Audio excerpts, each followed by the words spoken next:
Yogi at trillion drive, accelerating UP to $1 trillion economy. इसी पुस्तक का हिंदी अनुवाद है योगी एट ट्रिलियन अभियान, उत्तर प्रदेश सुदृढ़ अर्थव्यवस्था की ओर। दिल्ली जेएनयू के प्रांगण में उत्तर प्रदेश के मुख्यमंत्री योगी आदित्यनाथ के ऊपर लिखी गई एक पुस्तक योगी एट ट्रिलियन ड्राइव का विमोचन हुआ और इस उपलक्ष्य में बीजेपी के गाजियाबाद से सांसद जनरल वीके सिंह के साथ आईजीएनसीए के अध्यक्ष राम बहादुर राय और जानी मानी हस्तियां भी शामिल हुई। योगी आदित्यनाथ के ऊपर प्रोफेसर पूनम कुमारी के द्वारा लिखी गई पुस्तक की विमोचन में आए अतिथिगण ने जमकर तारीफ की। बदलते भारत में उत्तर प्रदेश के संभावित योगदान की इस पुस्तक में कथा यात्रा है। प्रोफेसर पूनम कुमारी ने उन सपनों को शब्दबद्ध किया है, सजोया है। इन्होंने खुद भी लिखा है और लिखवाया भी है और ये पुस्तक परिश्रम से बनाई है। इस बारे में कुछ महीनों से मैं अवगत भी हूँ। पुस्तक का कवर पेज जब आप ध्यान से देखेंगे तो इसमें एक संदेश है और यही संदेश वास्तव में पुस्तक के लेखों में भी है, लोगों के मन में भी है और भारत की जनता के मन में भी है। और वो संदेश ये है, पूनम जी चाहती थी कि केवल कवर पर योगी जी की तस्वीर रहे, आदम का तस्वीर रहे। ट्रिलियन अभियान है, लक्ष्य है, उस अभियान को समझाने की पुस्तक है। पुस्तक के लेखों की चर्चा करने से पहले योगी जी ने उत्तर प्रदेश की सत्ता को उन जिलों में, सब जिलों में बांटा है, 75 जिलों में बांटा है। और इसलिए मैं अंत में यह कहना चाहता हूं कि योगी जी और प्रधानमंत्री नरेंद्र मोदी के नेतृत्व में वर्तमान के गर्व से भविष्य का जन्म हमें दिखाई पड़ रहा है। और बताया कि किस तरह योगी आदित्यनाथ जी ने यूपी के अंदर हर तरह से विकास के कार्य किए हैं और ये भी बताया कि जिस तरीके से प्रधानमंत्री नरेंद्र मोदी के नेतृत्व में भारत का राज्य तरक्की कर रहा है, जिससे जल्द ही हमारा भारत पूरी दुनिया में विश्व गुरु बनकर उभरेगा। और यही कारण है कि पहले दिन से, जब से योगी आदित्यनाथ जी मुख्यमंत्री बने, कानून और व्यवस्था के ऊपर एकदम से जोर गया, क्योंकि तब तक पुराने 15 साल जो थे इससे पहले के, उनके अंदर कानून व्यवस्था चरमरा गई थी।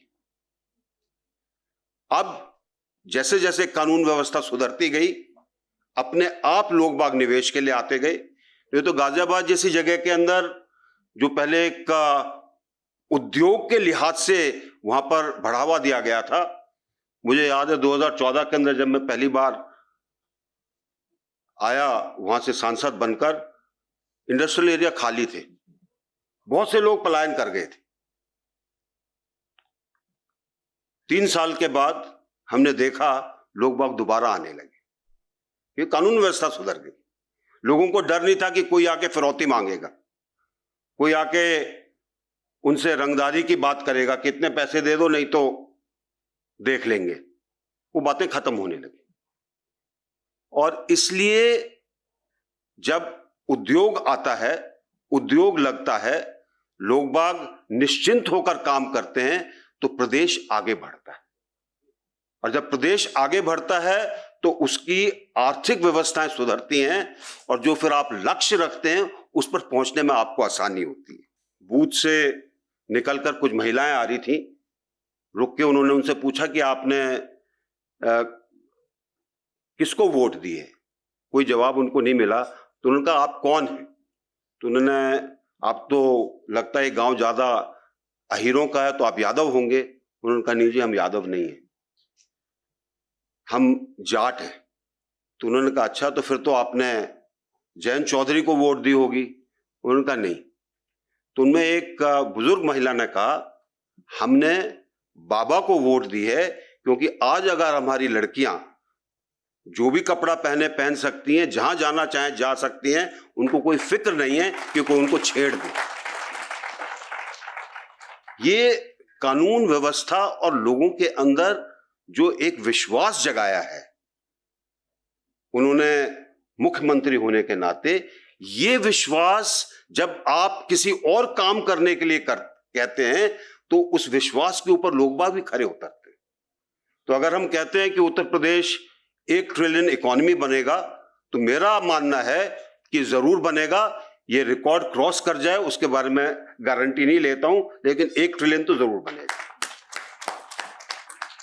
आखिर में मैं सिर्फ एक ही चीज कहूंगा, पूनम जी ने दिनकर साहब को कोट किया था, मैं भी उनको कोट करता हूं।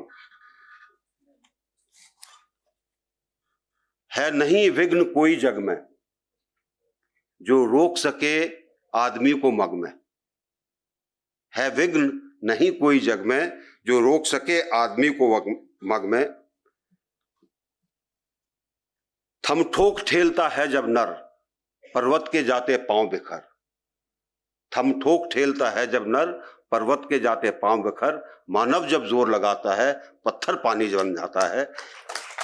अगर ये विचारधारा रही तो मानकर चलिए ये ट्रिलियन इकोनॉमी का लक्ष्य भी पूरा होगा और शायद इसके आगे भी जाएगा। बहुत बहुत धन्यवाद। जय हिंद। उत्तर प्रदेश को लेकर कुछ स्वरचित पंक्तियां हैं। देखता है विश्व विस्मय से उत्तर प्रदेश की ओर देखो। देखता है विश्व विस्मय से उत्तर प्रदेश की ओर देखो। पूछता है उच्च गौरव के चतुर्दिक फैलने का। पूछता है उच्च गौरव के चतुर्दिक फैलने का। सभ्यता संस्कृति के उत्कर्ष का अनुपम समय। सभ्यता संस्कृति के उत्कर्ष का अनुपम समय। हर कदम अब बढ़ चले हैं। हर कदम अब बढ़ चले हैं। धन्य योगी, धन्य योगी। जी हाँ, यह वही उत्तर प्रदेश है जिसे 80 के दशक में आशीष बोस ने बीमारू राज्यों की श्रेणी में रखा था। यह वही उत्तर प्रदेश है जिसे आज से 6 वर्ष 5 महीने पहले तक माफिया राज के नाम से जाना जाता था। यह वही उत्तर प्रदेश है जो विकास के विविध पैमानों पर पिछले पायदान पर पाया जाता था। लेकिन आज यह उत्तर प्रदेश खाद्यान्न उत्पादन में नंबर 1 है। गेहूं उत्पादन में, गन्ना उत्पादन में, चीनी उत्पादन में, दुग्ध उत्पादन में उत्तर प्रदेश देश में नंबर 1 है। देखिए, उत्तर प्रदेश में $1 ट्रिलियन इकोनॉमी को प्राप्त करने के लिए जो भी आयाम है, उन सब आयामों की चर्चा इस पुस्तक में बहुत विस्तार से तथ्यों और प्रामाणिक डेटा के साथ किया गया है। कोई अगर रिसर्च करना चाहे इस विषय पर कि भारत $5 ट्रिलियन इकोनॉमी को कैसे प्राप्त करेगा और उसमें उत्तर प्रदेश की क्या भूमिका होगी, तो यह पुस्तक बहुत ही सहायक है। बल्कि मैं तो कहूँगी कि अपरिहार्य है, पढ़ना ही पड़ेगा उन्हें ये पुस्तक, क्योंकि इस ढंग की ये पहली पुस्तक है।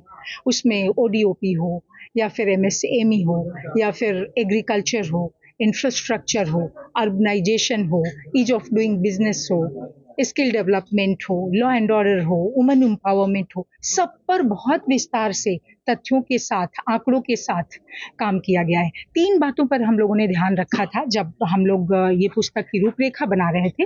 तो 3 बातों को ध्यान में रखकर हम लोगों ने सारे चैप्टर्स को लिखा है। एक तो ये कि उत्तर प्रदेश में 2017 से पहले क्या स्थिति थी, वर्तमान में क्या है, इन 5 सालों में क्या बदला है, और भविष्य में $1 ट्रिलियन इकोनॉमी प्राप्त करने के लिए और क्या करना होगा। इन 3 बातों को केंद्र में रखकर इस पुस्तक का ताना बाना बुना गया है। और मुझे लगता है कि जिस तरह से तथ्य और आंकड़े बता रहे हैं कि 2027 तक उत्तर प्रदेश निश्चित रूप से योगी जी के नेतृत्व में $1 ट्रिलियन इकोनॉमी प्राप्त करने में सहायक होगा। आपको बता दें कि इस पुस्तक में योगी आदित्यनाथ के कार्य के हर पहलू पर प्रकाश डाला गया है और ये पुस्तक पाठकों के लिए ऑनलाइन और ऑफलाइन भी उपलब्ध होगी।